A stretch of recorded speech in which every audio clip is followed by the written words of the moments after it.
There are a ton of amazing weapons in Fallout 4, and some of them you may have never even heard of before. So in this video, I will be showing you 10 amazing legendary weapons and how to get them in Fallout 4. But first, if you enjoyed this video and you want to see more Fallout videos just like this one, subscribe to this channel. Now the first weapon on this list can be found at the unmarked pump house location, which will be right here on your map to the right of the Saugus Ironworks. When you get here, you will need to enter the pump house, and here you will find this small puzzle. By pressing the buttons on this terminal, you will enter a number above each button. And when the right code is entered, the door to the right will open. The correct code is 10451. And then in this new room behind the door, you will find the legendary gainer Revolver on the floor. This Revolver will have a great starting base damage of 48, and the perk on it will make it set targets on fire, dealing an additional 15 damage.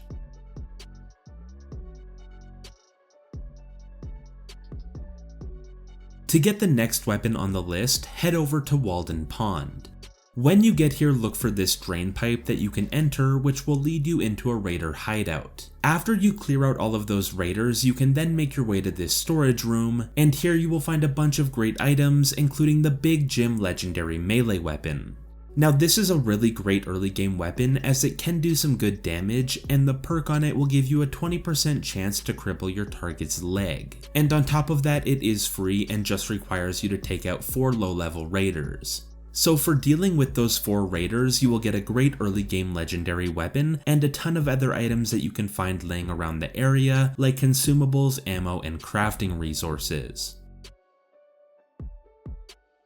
To get the next legendary weapon on the list, head over to the Libertalia location.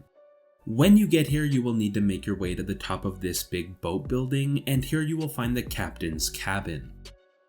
And sitting on this table in the captain's cabin, you will find the legendary LEF Fusel Terrible shotgun. This is a very powerful legendary shotgun that will come with a high base damage, and the perk on it will increase the weapon's limb damage by 25%. But it will also greatly increase the weapon's recoil, but as long as you're close enough to the target, that really won't matter. To get the next weapon on the list, head over to the Good Neighbor Settlement, then enter the alley behind the gun store.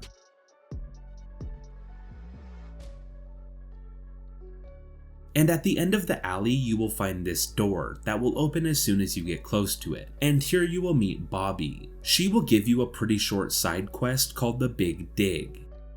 Now this is a pretty short quest line, but at the end of it you will be given a choice to side with Bobby or to side with the boss Fahrenheit. Regardless of the decision that you make at the end of the Big Dig side quest, you will still be given the legendary Ashmaker Minigun. But if you decide to go against Fahrenheit, you will have to loot it off of her body. The Ashmaker is a strong and fun to use legendary minigun. The perk on it will set targets that you shoot with it on fire, dealing an additional 15 damage over time. And due to its high rate of fire, you can shoot many targets very quickly, which will spread the fire to everything around you.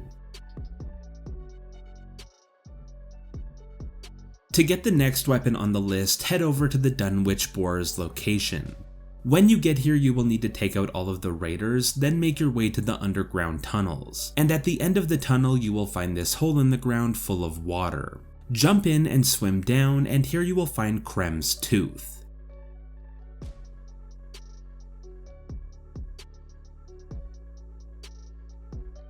This is a very overpowered melee weapon as it will do a lot of damage, and the perk on it will apply both a bleed and poison effect to your target, which will keep constant pressure on them, making it harder for them to heal themselves.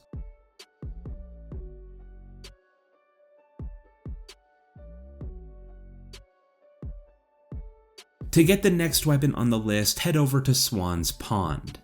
When you get here, you will need to approach the water, then shoot the white swan in the water to summon the swan boss. Now this might be a tough fight for you during the early levels of the game, but it is worth it as you can loot the Furious Power Fist off of Swan's body. This is another overpowered legendary melee weapon due to the perk on it, which will make the weapon do more and more damage every time you hit the same target. So as long as you are hitting the same enemy, the damage boost will stack very quickly, allowing you to easily defeat even the most difficult enemies in the game.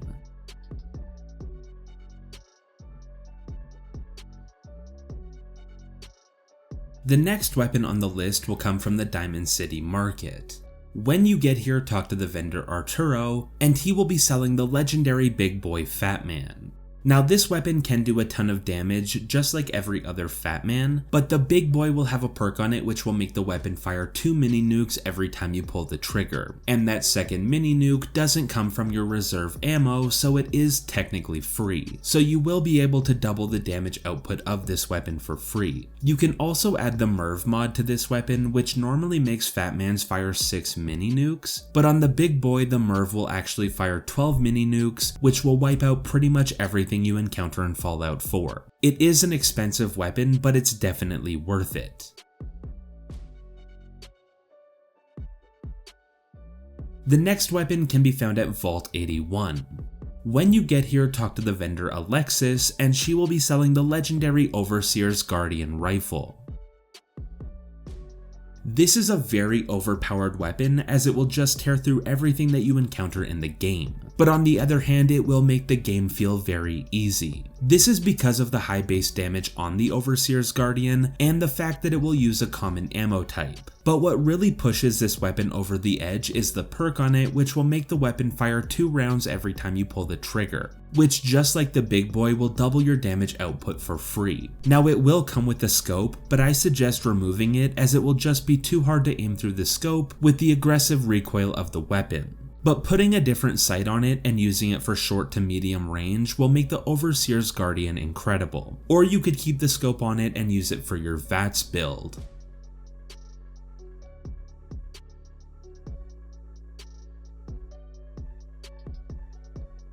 To get the next weapon, head over to the Cliff's Edge Hotel in Far Harbor. Then make your way to the basement and here you will find Vault 118.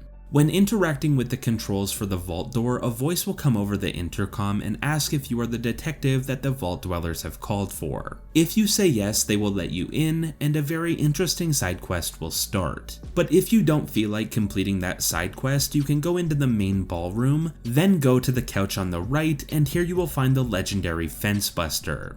This is a good legendary melee weapon that can do some great damage if you're using a melee build, and the perk on it will make the weapon ignore 30% of your target's damage and energy resistances.